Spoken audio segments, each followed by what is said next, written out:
2/3 of Crimewatch cases go unsolved, so we often do reappeals. But what of the third that lead to arrests and in many cases convictions? As soon as police have lined up suspects, we keep quiet on Crimewatch in case they run away. As soon as people are charged, well, we have to keep quiet then in case we prejudice their trial. So viewers are constantly asking for more feedback. If calls to Crimewatch really count, what happens when we come off the air? Tonight, we take you behind the scenes and show you. Sometimes viewers come up with the tiniest scrap of information that helps to solve a crime. Sometimes they come across a fantastic piece of evidence. But occasionally they know something's important and they've known it all along, but they've not told the police. Several times an appeal on Crimewatch has hit an emotional chord. It's touched someone's conscience or just reminded them of something they'd shrugged off. A dramatic example was a murder about a year ago. The victim was retired, but was ironically a part-time volunteer for the charity Victim Support. His name was Herby Williams.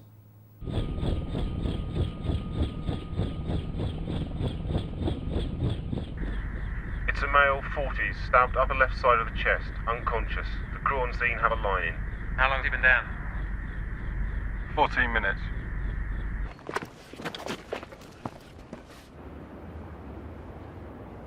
He was a very quiet, dignified, calm sort of person. I'm sure it's just the type of person somebody who was all upset would love to meet.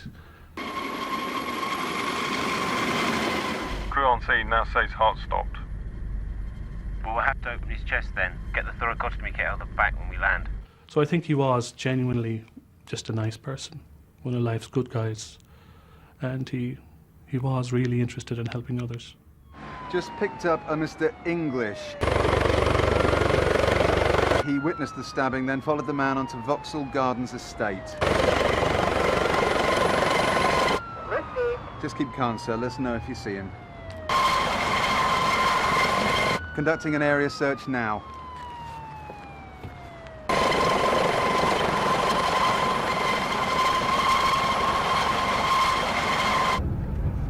Can you see him anywhere? No. I can't believe it was over an empty bottle.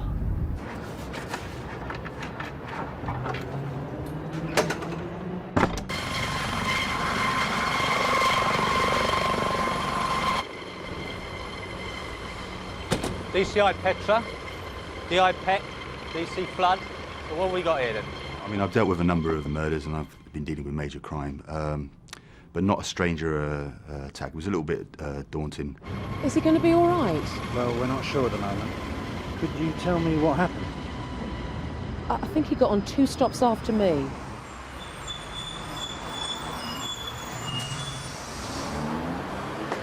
Hi, Westminster, please. 90, please, mate. I'm sorry, I've only got a £5 note, if that's all right. Oh, yeah, I can change that, I think. Thank you.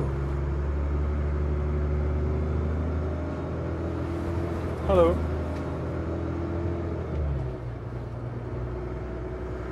And the other man, what was he like? He didn't look like a vagrant, but there was something odd about him. Not the sort of person I'd like to sit next to on the bus. All the guy said was, I wouldn't throw that bottle out of the Mind your own business, man. I got you here, I have a knife, I got you. Nobody okay. School. Nobody cool. You want to fight? Huh? You want to fight? What you look on? I heard the one who threw the bottle say, I'm gonna kill you. You want to fight, huh? I fight you, you know. There's a lot of confusion. Leave me alone, man. Just leave me alone. What's the matter, sir? Someone said he's been stabbed with a knife.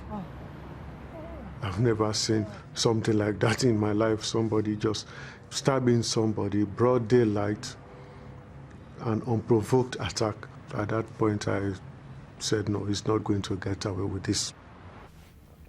I just couldn't contemplate Herby, of all people, being involved in any sort of an argument because he was such a calm, gentle sort of character. And afterwards, it became clear that he did all the right things. You know, he got up, moved away from the confrontation, left the scene, tried to walk away. But unfortunately, the murderer followed him. Can you give me a better description? Scruffy, like he'd just got out of bed. Dirty hair and beard, a matted beard. He looked strong enough to deliver a single knife blow, killing Herby Williams outright. OK, there were 40 people on this bus, of which 15 have come forward. There's no forensic, and we haven't recovered the murder weapon. We do have this. Fortunately, the murder was captured on CCTV. Sadly, though, it's very difficult to make out the man. Oh, yeah, those trousers that were dropped, they appear to be nicked, so he could be a shoplifter. Basically, we've got very little to go on. This is going to be a sticker. First action I want is the suspect's description circulated. Focus on matted beard, unwashed hair and scruffy appearance. Well, one little gem, though, is a Mr. English, who followed the murderer into the Vauxhall estate. He says he would recognise him again. Well, good for an ID parade. If we're going to find the murderer of Herby Williams, we'll have to start by knocking on every door in the area of the estate. That's 500 flats, plus shops, garages and offices. Now divide it up and watch out for yourselves. This idiot has just killed someone for no apparent reason.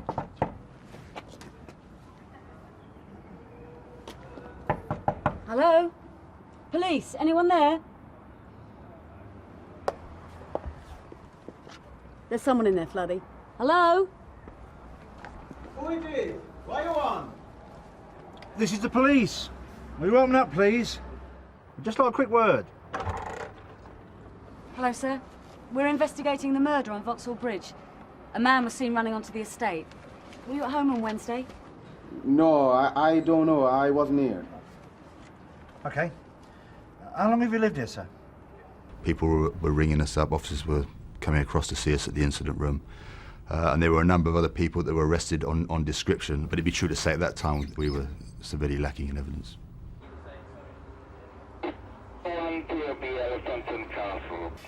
Yeah, have a look at this. Oh, God, it's him again. Oak 01, PLB. You want by these?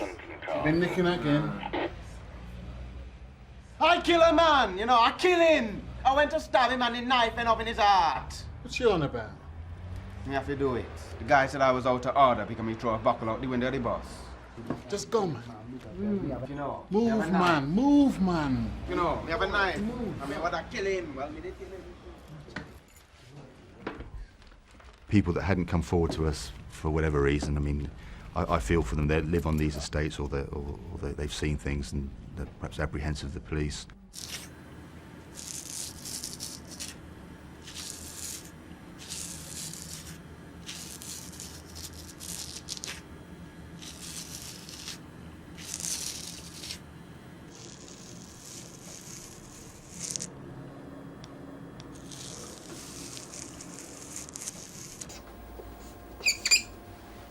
This guy was thrown up by the house-to-house inquiries. He matches the description. He's got previous for shoplifting, stabbing, firearms. We're bringing him down now.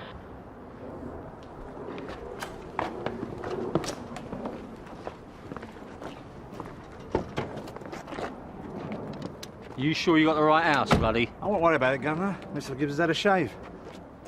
The search of the flat revealed none of the clothing that we were anxious to get hold of. There were a number of knives seized, they were all examined forensically, but nothing that could link him to Barsing.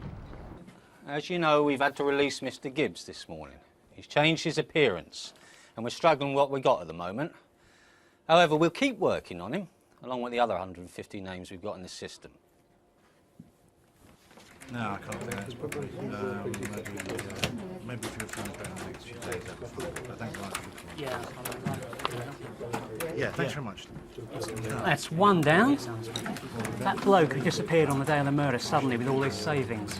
Nottingham CID have just sent down some CCTV stills and he looks nothing like our man. So you can cross off DuPont. And while you're there, Gary, can you add Lynch and Robson? With so many suspects, it was crucial to know exactly what the killer looked like, and the principal witness was still unsatisfied with the police CD fit. The face just seemed too young. So the witness was taken to the expert in ageing human features, a skill that's needed to find people from photos which are out of date. The technique has been refined by Di Cullington at the National Missing Persons Helpline. No, a little more wrinkled around the eyes. How's that now? David? What percentage is it now? 95%. Yep, that's him. 95%.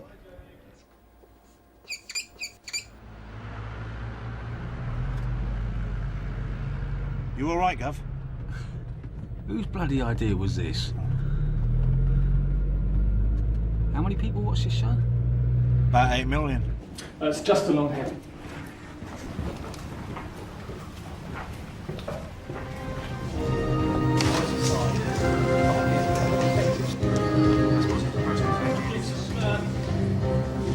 Now a reconstruction of the sort of scene everybody dreads. There's a man behaving badly, a citizen who tries to do the decent thing and calm him down, resulting in the Good Samaritan being murdered. The response from Crimewatch was magnificent. Well over 300 calls. Perhaps this is the reconstruction. In fact, it must be the one that caused the most anguish to viewers tonight. The crucial bit of information was that the main suspect had been offering stolen property sale at a local minicab office.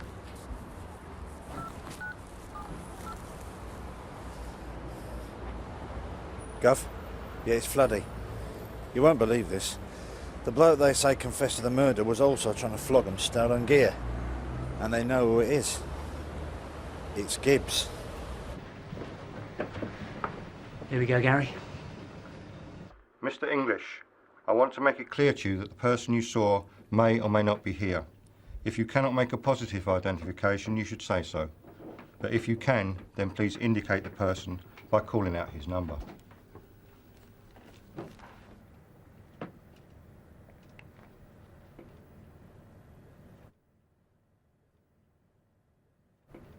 Is the person you saw on that earlier occasion on the parade?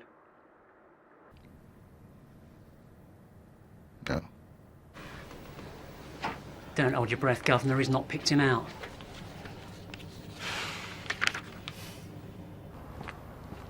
We've had a number of disappointments on the job, but that was disappointing when he wasn't picked out. So I felt it was the time that I needed to put Gibbs under surveillance.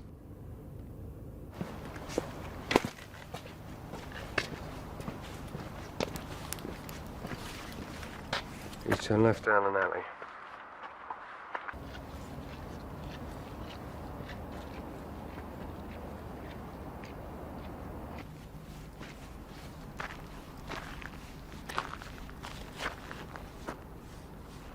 I got the knife. I got you hear? Oh, I only want to take a piss, mate. Thought you were gonna jump me. I was gonna stab you. I got a knife.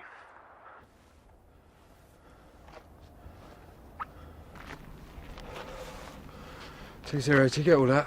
All along, my big worry was this man potentially could strike again. So you've got the issue of the safety of the public. I would have liked more time, but once he'd pulled a knife on a surveillance officer, then the decision was made that we'd arrest him. Martin Gibbs, you are charged. You did murder Herby Williams. This is contrary to common law. I felt then, with the statements that we had after the Crimewatch appeal, and that the work the officers had been doing behind the scenes, that we now had enough, certainly, to charge him. The fact that you've charged somebody, there's a long way before getting enough evidence to ensure a conviction at the Old Bailey. I knew that we couldn't afford to take the foot off the pedal, and that's when the real work started.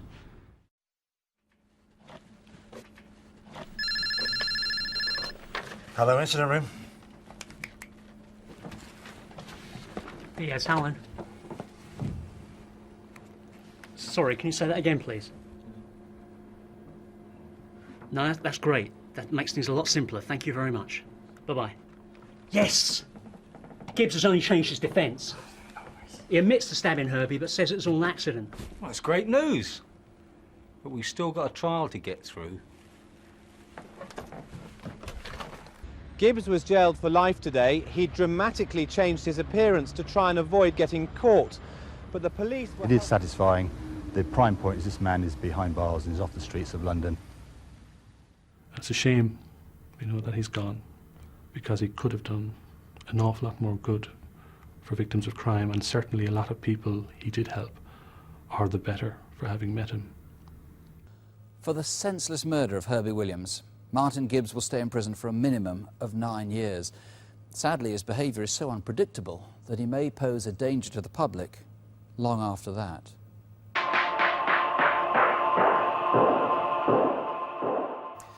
Crimewatch sometimes has very little to go on. A snatched sighting of a suspect, people or cars that have to be eliminated, missing items that someone might identify. But this next reconstruction shows how the programme can act like a sort of electronic wanted poster. This is a case where we knew the identity of the person we were after. The question was, where had he gone? For a long time in my life I had secrets. So, never really had a normal childhood. Secrets. They sort of do things to you.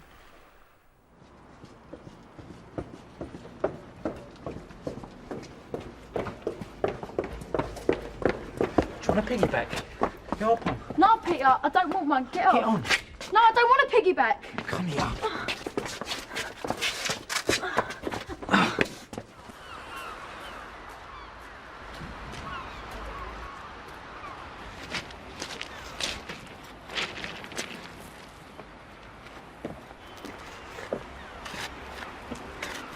How you doing? Oh, fine.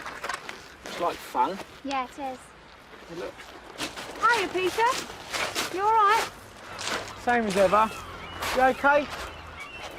Bloody cold with the beach, eh? Yeah, but you just got to get out. Sick of being inside. Out of them four walls. Yeah. Well, I can't stand around chatting. Bye. Bye. See ya. Fear. It's fear. I mean, when I was first assaulted, I was a child, and there wasn't people to talk to, and who would have believed us? Any of us.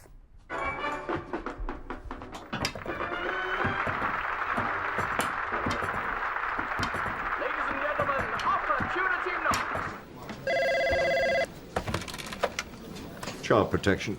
Is that Jeff Stafford? Who wants to know? I want to speak to you.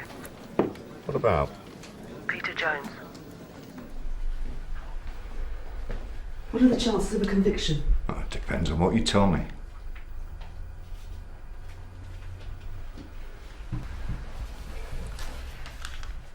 He raped me as a child. And here's a list of other people, both sexes.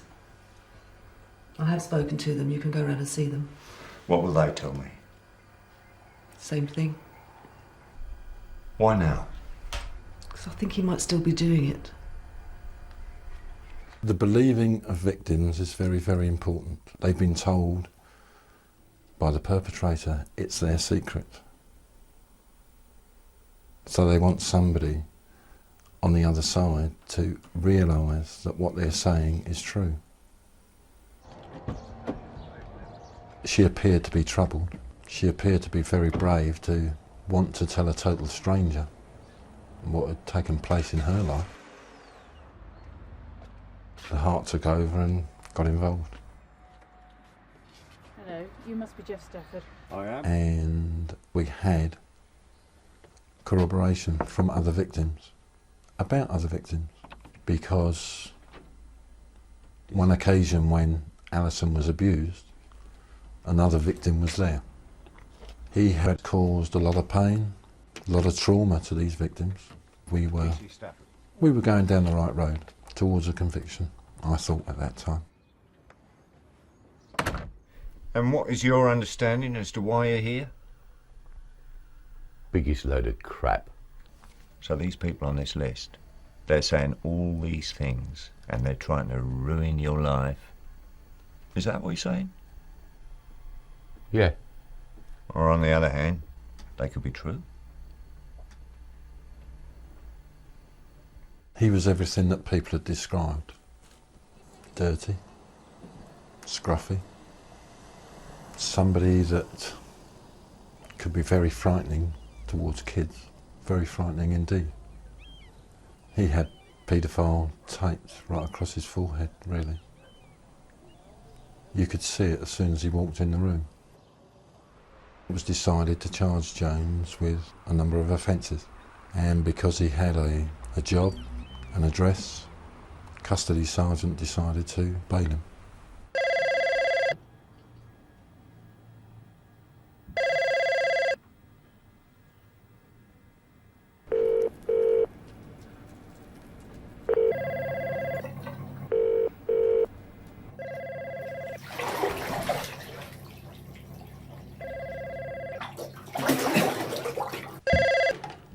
Hello? He didn't turn up at court today. Jones has done a runner. I told you, Wood. I told you. I know, but it was my decision. He knows where I live, Jeff. It wasn't just me I was scared for, it was, you know, there's more kids out there. And as he had never stopped, would there be another victim? Tonight we have another case where this has happened, and this time it's over some very serious sexual allegations. This man is Peter Derek Jones. I'd watched it in the kitchen at the police station, rushed round to my desk, and as soon as I'd got there the phone started ringing. And I think between the Crimewatch studio and Worthing police station, we'd taken over 50 calls. Jones had been seen from far and wide. Hello, it's Helen here at the Crimewatch studio. Oh, hello there, Helen. Yeah, it's been really good here. Now, I think he's in Harold Hill, but I haven't got an address. You have? I'm positive that one call saved a lot of children. Positive. As soon as I found out the address, I got on to Essex Police. I'm faxing the warrant through now. Thanks, mate. I could never have made Harold Hill in time.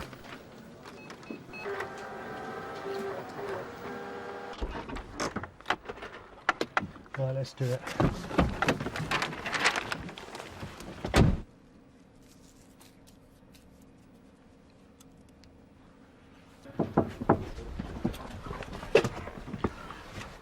Is Peter Derek Jones here? What?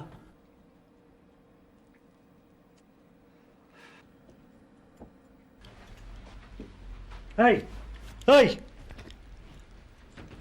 Are you Peter Derek Jones? Who wants to know? Are you Peter Derek Jones? Yeah. Well, get your strides on, you're nicked.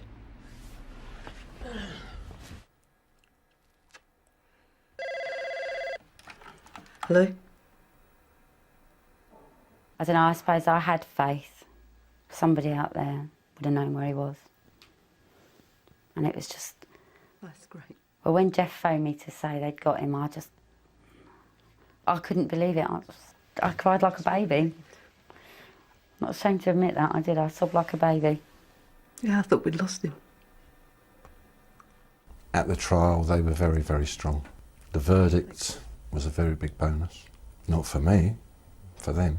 12 ordinary people believed them. I left the court because I knew the victims would be upset. I went to the Crown Prosecution Office, but Alison found me.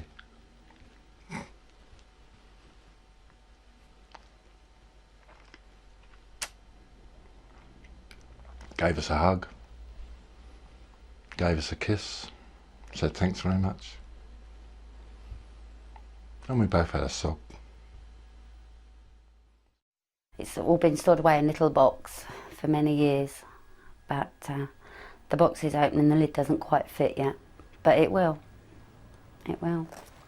I should imagine there's quite a few people in my age range that have got their secrets, and it is never too late. The person that abused you, maybe as a child, is carrying on abusing children now. And it has to be stopped. And I think we've all proved time isn't an issue. Time is not an issue. If you were abused as a child, or at any age, you can call your local police and ask for the Child Protection Unit. Or if you'd just like to speak to someone who can help you, call the Victim Support Line on 0845 30 30 900. And if you're 18 or under, you can call Childline on 0800 1111.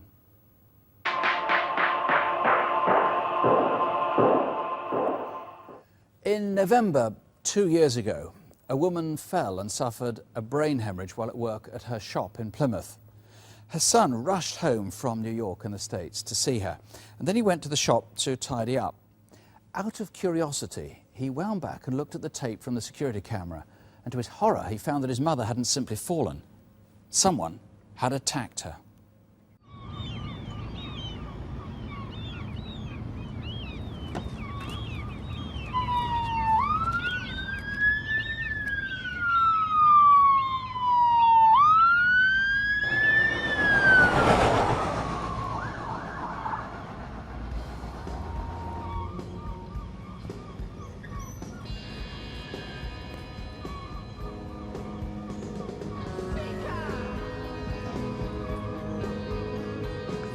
What the hell are you up to? Nothing. Could have filmed me. What have you done to your hair?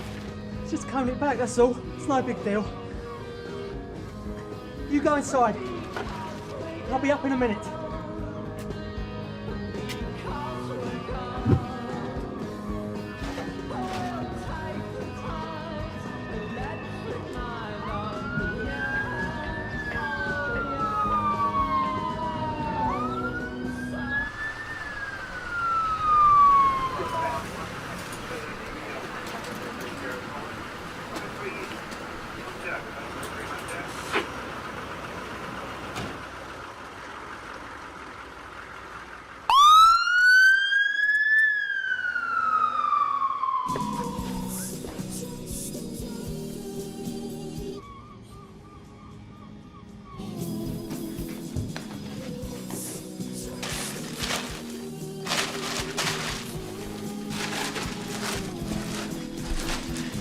I need you to get rid of this stuff for me. Get rid of it? Where? I don't know. Just dump it. Are you going to tell me what the hell's going on, Glenn? You don't want to know. Believe me.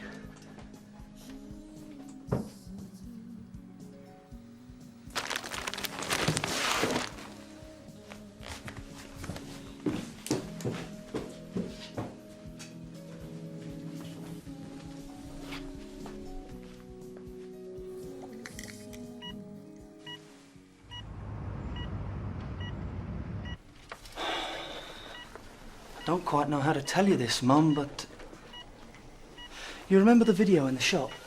The CCTV? I told you not to go looking at that. There's no point in upsetting yourself. Almost wish I hadn't now. Have you got it here? No, I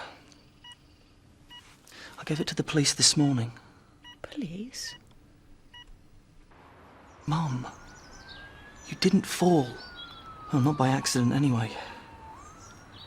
A man came into the shop and he attacked you.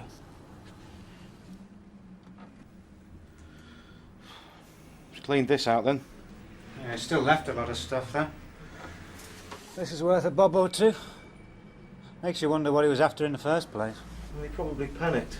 He probably thought he killed her. No, it didn't strike me as the panicking type. What you got? Look at that. Stuck it down with sellotape. Yeah, thought it all through, hadn't he? She's busy trying to open that. Didn't see the blow coming. Because we had completed most of the suspect inquiries within the first 2 months, a decision was made to appeal for additional witnesses. The surgeon says she's over the worst, but she still has no memory of the event. Probably just as well. Yeah. Right. Mum, the police want to know if you're happy about this going on to Crimewatch.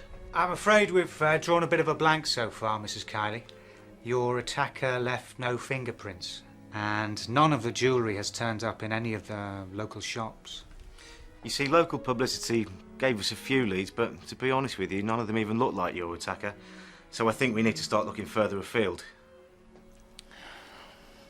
Whatever it takes to get him caught is fine by me.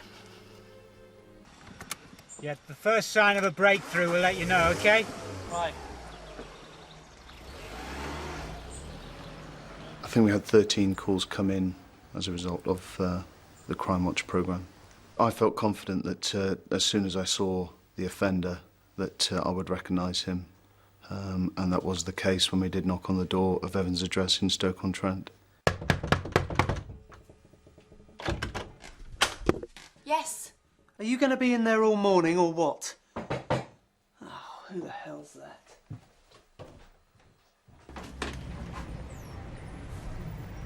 Glenn Clifford Evans? Yeah? My name's Detective Constable Blackshear of Plymouth CID. I'm investigating a robbery that took place in Plymouth in November 1997. What's going on, Glenn? Don't ask me. Some rubbish about a robbery. You sign this, Glenn, to confirm that you've been cautioned. What robbery? Are they allowed to just walk in here like this? Got a warrant. Can't stop them. Don't know what they think they'll find, though. Do you mind telling me what this is all about? We're just acting on information received, love. We'll be as quick as we can.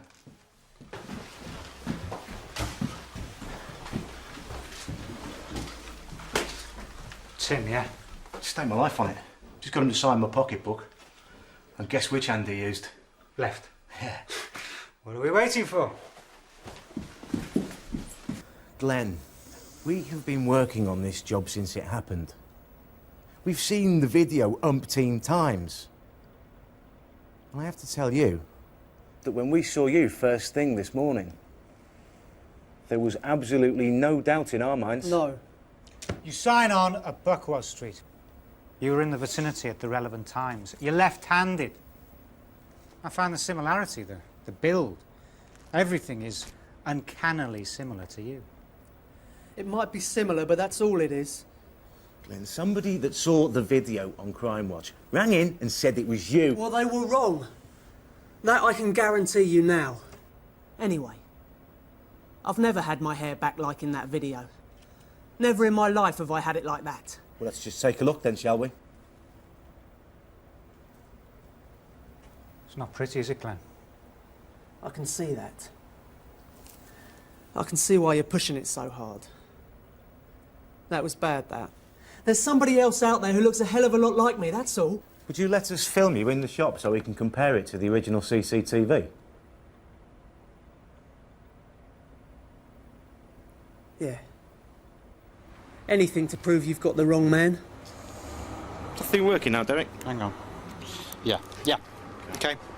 Okay, Glenn. It was almost stage managed. It was as if he was putting on this innocent charade and trying to be as helpful as he possibly could. If you've any questions to ask, please ask me now. Glenn, that's the CCTV camera up there. That filmed the original incident. So just so as you know, that's going to be filming this as well as Derek's camera, okay? Okay. Right, so let's get on with it, mate. There was certain points where it was quite apparent that yes, this definitely was the actual offender.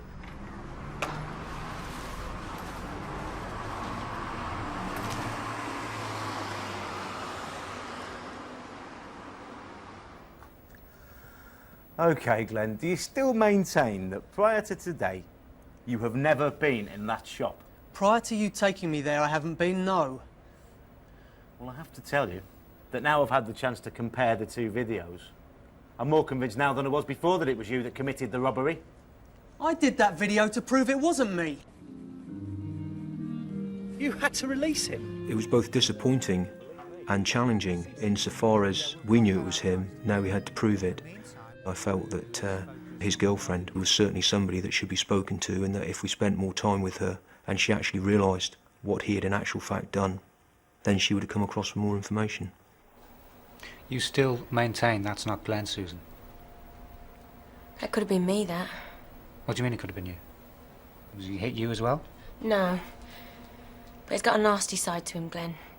Comes out when he's had a few drinks. Had he been drinking the day of the robbery? Might have done, I don't know. I didn't see him till the afternoon. Is that him, Susan? I recognise the clothes. He asked me to dump them for him on the day you said the robbery took place. What about this, Susan? Do you recognise any of it? I don't know where it came from, but it looks like some stuff we sold to a jeweller's at Stockton Brook. I didn't want to believe it was him. Even his brother was teasing him about the Crimewatch programme. He just laughed it off, denied it flat out. I want to speak to someone in charge. My girlfriend's being held here against her will. Hasn't even got solicitors. Not right. What's her name? Susan. Susan Wilson. These Plymouth cops came and took her away this morning. Just a minute.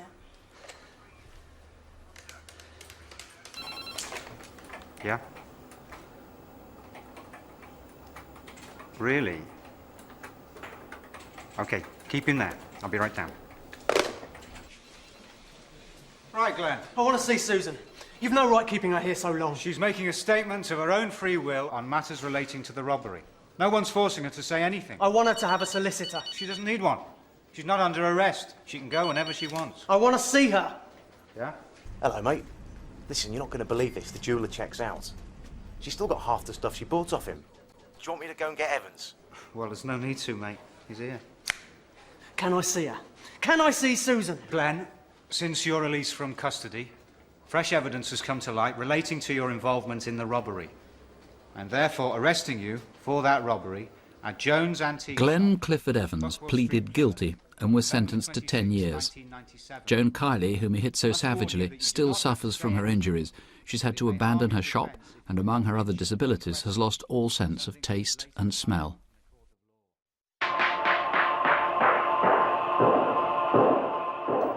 In 1984, there was a series of sex attacks in Northampton, and over the next 6 years they were linked to similar assaults in Milton Keynes, Leamington Spa and Reading. After a long and fruitless inquiry, the investigation had to be abandoned, and it lay dormant until 1998. Then Chris Cross, a detective with Northamptonshire Police, reopened the files. He'd been to a conference on the forensic use of DNA, where he'd learned that old samples could yield radical new clues. He also discovered at first hand how the victims of these crimes had suffered from the trauma. In my eyes, I thought it would be cleared up quite quickly, and I thought, it'd just be a matter of a month or so and they'd have him. Seemed to be in shock for a long, long time. It took up until this year to be able to sleep with the light on. A lot of my friends started sleeping with knives under their beds. I think for a long time I wasn't there for my son either. I couldn't accept affection, physical affection from him. I was aware from reading the statements of the victims of the hell that they'd been through and how this man had blighted their lives. The attacks all took place in terraced properties with women who were either alone at that time or who lived alone. The offender broke into the properties, and one of the worrying aspects of that was that he spent some time with the victims. In order to prove that one man was responsible for all the rapes, scientists rechecked vaginal swabs for DNA. But the rapist's semen was mixed with the victim's own body fluids, so to find the offender's genetic profile, the victim's DNA had first to be established. And that meant, after all these years, going back and asking for a blood sample. I'd opened up her past to her, and I was concerned and did a little bit of soul searching before deciding to go to the other 6 victims. The DNA from at least 4 attacks matched, but whose was it? All the old files were called for, all the old suspects' names were listed. 3 police forces pooled resources at a major inquiry centre reopened in Northampton. What are the common links? Ask them about the routes they may have taken and anything that they may have remembered over the years. All the victims were interviewed again. When the light went off, I stared and I looked up towards the doorway and I saw the silhouette of a man standing there. I drew breath and basically screamed. Just seemed to want to be in control. Seemed to enjoy the fact that it's scaring me to death. You don't know how a scared animal will react in a corner. I'd got no promise that I could give them. We'd got a DNA profile of the offender, but that wasn't going to lead us to the offender. We still had a lot of work to do because the attacks had happened in 1990. We didn't know whether he was in prison or, in fact, whether he was actually still alive. And so they went to Crimewatch. We've got to remember what's happened to these women. They've been attacked in their own homes. They've had to move away from those homes and away from their friends. And one of the victims has had to abort a child she conceived as a result of being raped in her own bedroom. Uniquely, the biggest result came before the programme even went on air. One of the victims interviewed by the Crimewatch team produced a revelation. She'd been stalked. He kept saying things like, I know what streets you go down when you get to work, I know what school your son goes to, go to the police and then I'll come back and get you. Now, that was the first time that I became aware that that was a possibility, that any of these women had been stalked by the offender. It transformed the profile of the rapist. 2,500 suspects were now narrowed down to just 75, and one of them almost walked back into the frame.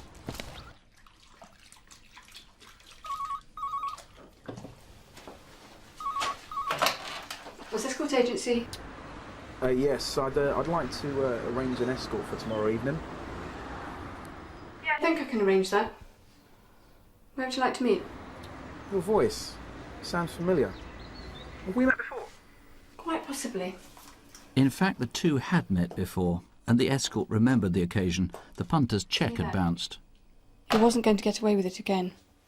I arranged to meet him, then contacted the police. Keith Anthony Samuels put up a struggle and was arrested.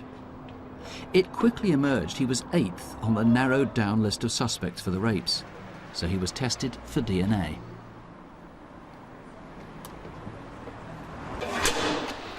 He was released because he was only in custody in relation to the check offences. The DNA sample had to be sent off, and that was done as a matter of urgency. That looks like his mother. Female walking away from premises. I was in my office when the test came back positive, and I realised that he was the rapist.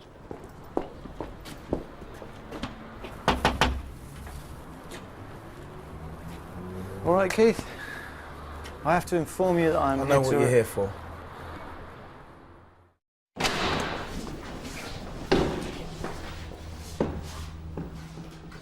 think I just would like to ask him why and to tell him how it's affected my life.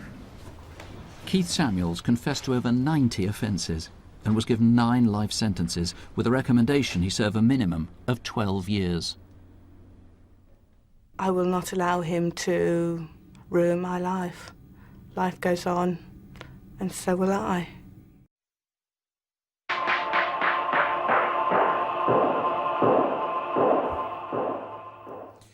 Crimewatch isn't just about arrests. Sometimes viewers can help in other ways, occasionally unravelling mysteries and laying ghosts to rest.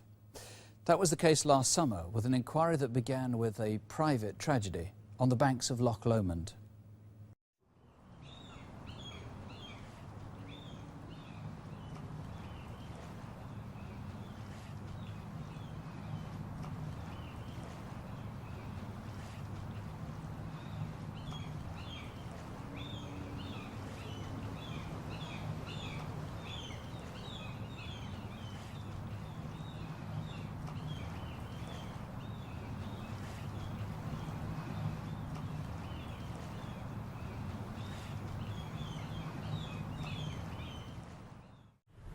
I'm working tomorrow. What about yourself? Say I go and see my brother. My brother's in Magaluf.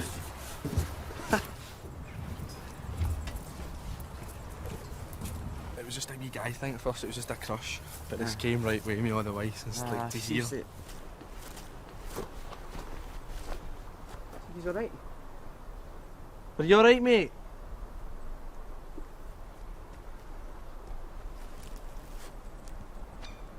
Jesus.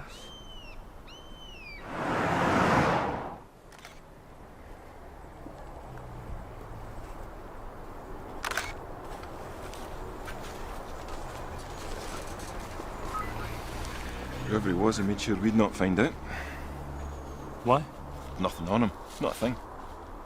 Is it £1,500 in cash? Enough for a funeral. The condition of the body had deteriorated rapidly because it had been lying outdoors for some time. There was no identifying features on the face. He was properly dressed for hill walking, so we decided to make a search of the area for any tents or rucksacks or any abandoned vehicles, but nothing was found. So I started to realise we had quite a mystery on our hands. It was obvious to me that this was a suicide. His body had been brought into the city mortuary for me to examine, and it was quite apparent from the circumstances and from the results of my examination that there were no suspicious circumstances. Yeah, we're talking to Interpol, not coming up with much more. There was nothing, no driver's licence, passport, banker's cards, even his watch was a fake. We can't have the funeral until we get some idea of who he is. The second examination was conducted by a colleague who's a specialist forensic anthropologist, and she was able to determine that he was around 30 years of age. There were a number of very distinctive tattoos on his arms. We have a mortuary technician who's actually served an apprenticeship as a body piercer, and she recognised one of the tattoos round his arm as being very similar to something that was published in a book called Modern Primitives. And it was her view that this would only be seen on somebody who was fairly young. In Glasgow, Sergeant Ian Whitelaw found an expert to copy tattoos from the decomposed body to make pictures for publication. Yeah, that's much clearer. Thanks. I asked the press to publish these images. I was sure that someone must recognise them. I was determined to find out who he was. I knew the answer lay out there somewhere. The last thing I wanted at this stage was to have him buried in an unnamed grave.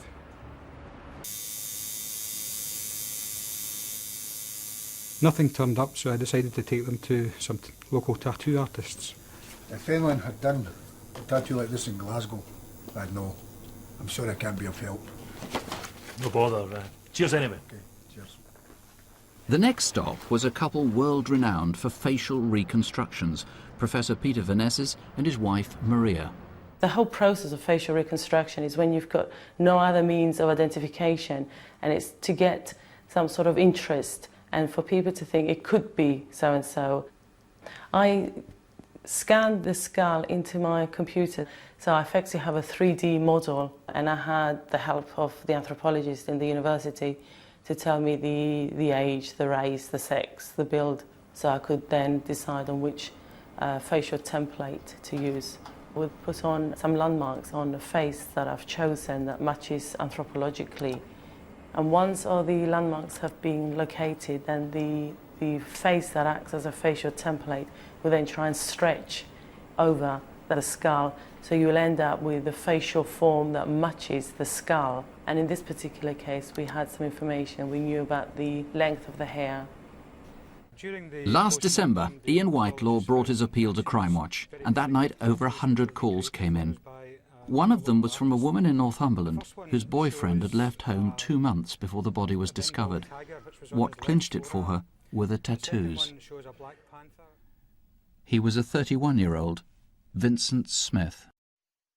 At last we had found him. I was extremely delighted that we had finally identified the man as a direct result of the Crimewatch programme and all the hard work of everyone involved.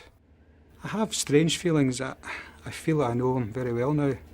I think it was important for Vincent's family to know what had happened to him. It would have been terrible for them to have gone on for years, never knowing.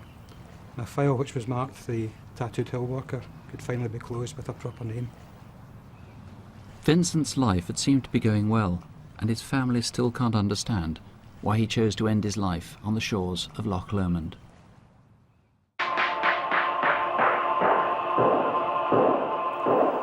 Tonight, we've shown you briefly how calls to Crimewatch really count. And before we're back with appeals next month, there's a chance to see a more detailed reconstruction. It shows how the Crimewatch audience helped to catch a man responsible for violent attacks on elderly people in South Wales, culminating in the death of a 90-year-old, Enid Poole. For anyway, I wasn't doing anything. This one was acting suspicious over at St Leonard's, the old folks' place. Stupid old gits. Okay, just calm down and just listen to you everything. Fat English bastard! I'm gonna have you. I'm gonna kick you so. So he's holding her and hitting her with a weapon. Perhaps metal or hardwood bar. And she's trying to defend herself with her hands up around her head like this. 10 o'clock, Crimewatch, live as always. Tonight, the big manhunt in South Wales for the serial attacker there. Well-dressed, well-spoken, apparently charming man. who turns on old people with indescribable savagery. We'll show you details of his movements. You fat English bastard! I would think he would be about 5 feet 8. Find out more in Crimewatch File in 2 weeks' time.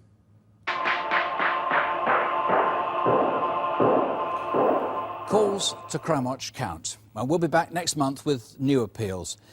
Meanwhile, if you've information on any crime, however new, however old, help to put things right, call Crime Stoppers on free phone 0800 555 111.